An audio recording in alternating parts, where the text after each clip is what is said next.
Bismillahirrahmanirrahim. Alhamdulillahirabbil alamin wa sallallahu wa sallama wa baraka ala abdihi wa rasulih Muhammad wa ala alihi wa sahbihi ajma'in. Amma ba'd. Kaum muslimin dan muslimat, pemirsa TV rahimana wa rahimakumullah.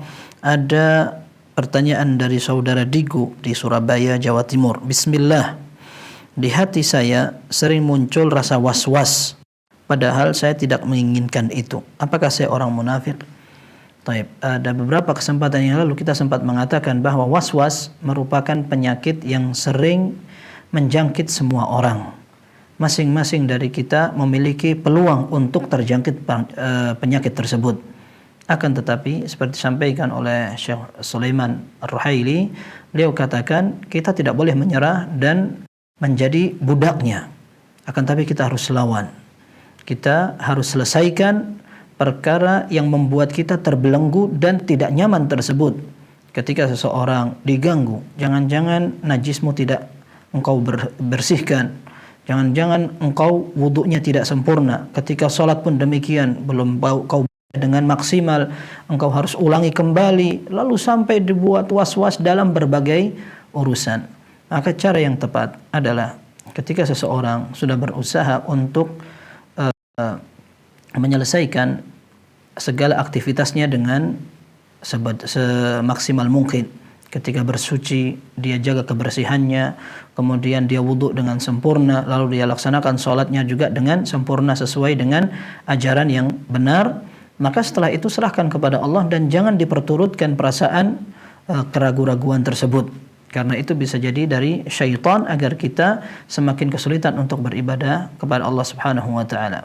Bahkan di dalam sebuah hadis yang diriwayatkan oleh Imam Bukhari dan Muslim, akidah seseorang pun akan berusaha diganggu oleh syaitan. Rasulullah sallallahu alaihi wasallam menyebutkan, ya'ti syaitanu ahadakum fayaqul man khalaqa kadza man khalaqa kadza man khalaqa kadza. Syaitan akan datang membisikimu.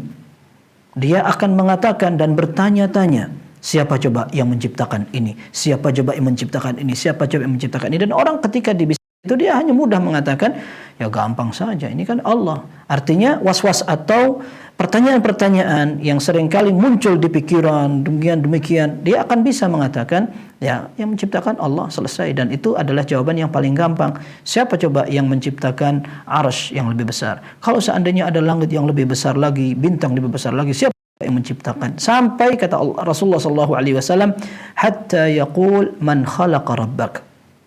Lalu pertanyaan dan bisikan itu akan berubah menjadi siapa yang menciptakan Rabbmu.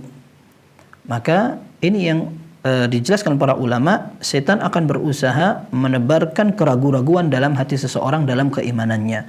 Maka Nabi SAW juga sama, memberikan resep yang mudah dan harus kuat, kokoh di dalam keraguan-raguan yang ditimbulkan dan ditebarkan oleh syaitan.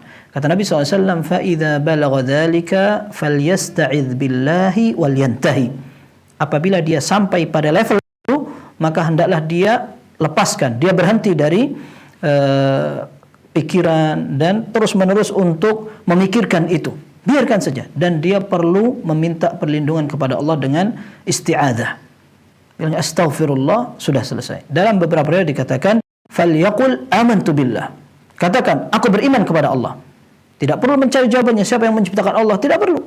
Akan tapi dia katakan saja, amantu billah, aku tetap beriman kepada Allah Subhanahu wa taala, agar syaitan tidak lagi bisa untuk mengganggu dan menyebarkan keraguan-raguan tersebut. Demikian merupakan cara yang tepat seseorang untuk memerangi was-was atau keraguan-raguan dalam pikiran yang sering mengganggu kenyamanan kita, baik itu dalam masalah ibadah, salat, apalagi sampai dalam urusan akidah. Campakkan sudah, campakkan, dan kita yakin bahwa yang sudah kita kerjakan sudah selesai dengan sempurna. Wallahu a'lam bissawab. Wa sallallahu wa sallama wa baraka ala abdihi wa rasulih Muhammad wa alihi wa sahbihi ajma'in. Walhamdulillahirabbil alamin.